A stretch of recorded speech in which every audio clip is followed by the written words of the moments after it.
తెర మీద ఆయన కనిపించగానే జనం పగలబడి నవ్వేవారు. ఇప్పటికీ టీవీ తెరపై ఆయన కనిపించినా అదే పరిస్థితి. ఆయనతో పాటు గీతాంజలి ఉంటే ఇక చెప్పనక్కర్లేదు. ఆ సినిమాలో వినోదానికి ఐఎస్ఐ ముద్ర పడినట్లే. ఆయన ఎవరో కాదు, ఈ పాటికి మీకు అర్థమయ్యే ఉంటుంది. ఎస్, ఆయనే పద్మనాభం.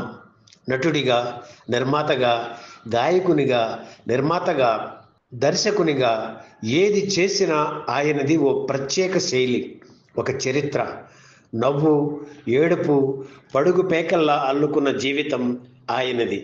నటుడిగా 400కు పైగా చిత్రాల్లో నటించారు. కమెడియన్గా ముద్ర వేసుకున్న ఆయన వైవిధ్యం కోసం పరితపించేవారు. నటనకు సంబంధించి తనకు చక్కటి పునాది వేసింది రంగస్థలమే కనుక సినిమా నటుడిగా బిజీ అయిన నాటకాలను ప్రదర్శించడం ఆయన ఆపలేదు. అంతేకాదు, సహనటుడు వల్లవ్ నరసింహారావుతో కలిసి రేఖా అండ్ మురళి ఆర్ట్స్ పేరుతో నాటక సంస్థను నెలకొల్పి ప్రదర్శనలు ఇచ్చేవారు. సినిమాల్లో అవకాశాలు తగ్గినప్పుడు పద్మనాభమును ఆదుకున్నది నాటకరంగమే.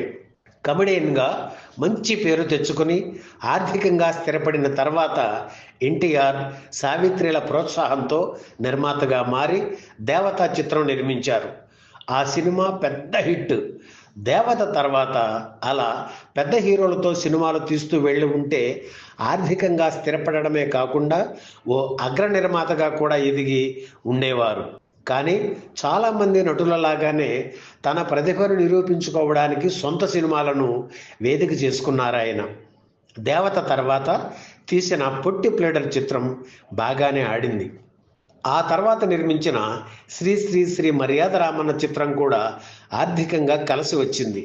ఈ సినిమా ద్వారానే ఎస్పి బాలసుబ్రహ్మణ్యంను గాయకుడిగా పరిచయం అయ్యారు. 1968లో తనే దర్శకుడిగా మారి శ్రీరామ కథా చిత్రం తీశారు. ఆర్థికంగా తొలి దెబ్బ పడింది అక్కడ. ఆ తర్వాత తీసిన కథానాయక మొల్ల, జాతకరత్న మిడతం భట్లు, ఆజన్మ బ్రహ్మచారి, మాంగళ్య భాగ్యం, సినిమా వైభవం, హాస్యాభిషేకం చిత్రాలు ఆడలేదు. వీటిల్లో సినిమా వైభవం చిత్రానిది ఒక పెద్ద కథ. ఆ సినిమా ఆర్థిక అపజయం అందించడమే కాకుండా ఏళ్ల తరబడి కోర్టుల చుట్టూ తిరిగేలా చేసింది. ప్రపంచ తెలుగు మహాసభల కోసం తారలంతా 1975లో ఆంధ్రదేశం అంతా తిరిగి వినోద ప్రదర్శనలు ఇచ్చి విరాళాలు సేకరించి ఆ మొత్తాన్ని ప్రభుత్వానికి అందజేశారు. పద్మనాభం ఆ నాటకాలను మళ్ళీ విక్రమ్ స్టూడియోలో సెట్స్ వేసి కెమెరా ముందు చేయించి సినిమాగా తీశారు. ఆయన మీద అభిమానంతో కృష్ణ, విజయ నిర్మల, ప్రభాకర రెడ్డి, జమున, చలం, శారద, రాజబాబు, అల్లు రామలింగయ్య తదితర తారలందరూ స్టూడియోకి వచ్చి పారితోషికం తీసుకోకుండా నటించి పద్మనాభంకు ఎంతో సహకరించారు. అప్పటికి ఆయన ఆర్థిక పరిస్థితి అంతంత మాత్రమే. అయినా అప్పు చేసి ప్రతి ఒక్కరికి వెండి పళ్ళాలలో పట్టుబట్టలు పెట్టి సత్కరించారు. 1 నెల రోజుల్లో చిత్ర నిర్మాణం పూర్తయింది.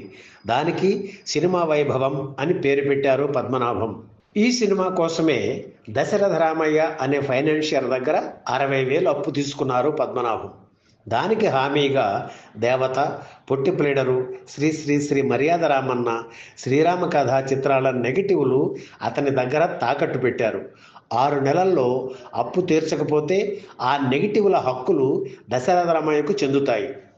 ఇది ఊరికే రాసుకున్న అగ్రిమెంట్ సార్, నా అప్పు తీరిపోతే మీ నెగిటివ్లు మీకు ఇచ్చేస్తాను అని చెప్పాడు దశరథ రామయ్య.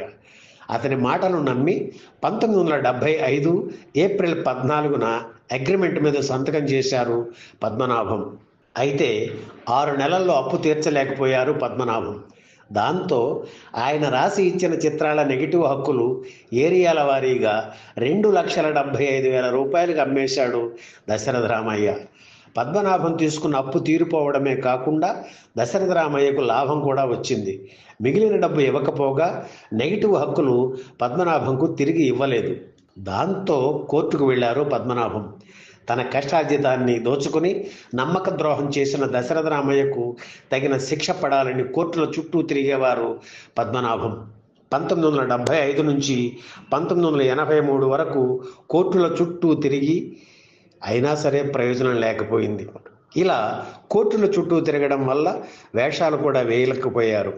అతనికి కోర్టుల చుట్టూ తిరగడమే పనిగా ఉంది, ఇక స్టూడియోకి వచ్చి ఏమి యాక్ట్ చేస్తాడు అని నిర్మాతలు ఆయన్ని పిలవడం మానేశారు. సినిమా రంగంలోనే ఉన్న అజ్ఞాతవాసం 7 ఏళ్ల పాటు చేయాల్సి వచ్చింది. 1983లో దశరథరామయ్య చనిపోయారు. ఆయన కుటుంబ సభ్యులు కూడా జరిగిన దానికి బాధపడ్డారు. కోర్టు తీర్పు వచ్చే వరకు వెయిట్ చేయకుండా బయటే కాంప్రమైజ్ కావడానికి అంగీకరించారు. చివరికి 1992లో ₹1,00,000 దశరథరామయ్య కుటుంబ సభ్యులకు ఇస్తే వాళ్ళు నెగిటివ్ హక్కులు తిరిగి ఇచ్చారు. సినిమా వైభవం చిత్రం ఇలా ఆయనకు చేదు అనుభవాన్ని మిగిల్చింది. ఆ తర్వాత పద్మనాభం నిర్మాణం జోలికి పోలేదు. ఆర్టిస్టుగా అవకాశాలు వస్తుండటంతో నటన మీదే దృష్టి పెట్టారు. కొన్ని సినిమాల్లో నటించారు, కానీ అప్పటికే రాజబాబు హవా మొదలైంది. పద్మనాభం మెల్లిగా వెనకబడ్డారు. మళ్ళీ నాటకాలు ప్రదర్శించడం మొదలుపెట్టారు. అక్కడ కూడా పోటీ ఎదురైంది. దాంతో దాదాపు 7 ఏళ్ళు అజ్ఞాతంలో ఉండిపోయారు. 1985లో ఆయన మళ్ళీ కొత్త ప్రయత్నం ప్రారంభించారు. రేఖ అండ్ మురళి పతాకంపై తను నిర్మించిన పలు చిత్రాల్లోని హాస్య సన్నివేశాలను ఒకటిగా కూర్చి హాస్యాభిషేకం పేరుతో విడుదల చేశారు. ఈ ప్రయత్నానికి మంచి స్పందన లభించింది. ఆ తర్వాత అదే ఏడాది సుందరకాండ పేరుతో ఒక పౌరాణిక చిత్రాన్ని తెలుగు, కన్నడ భాషల్లో నిర్మించే ప్రయత్నం చేశారు పద్మనాభం.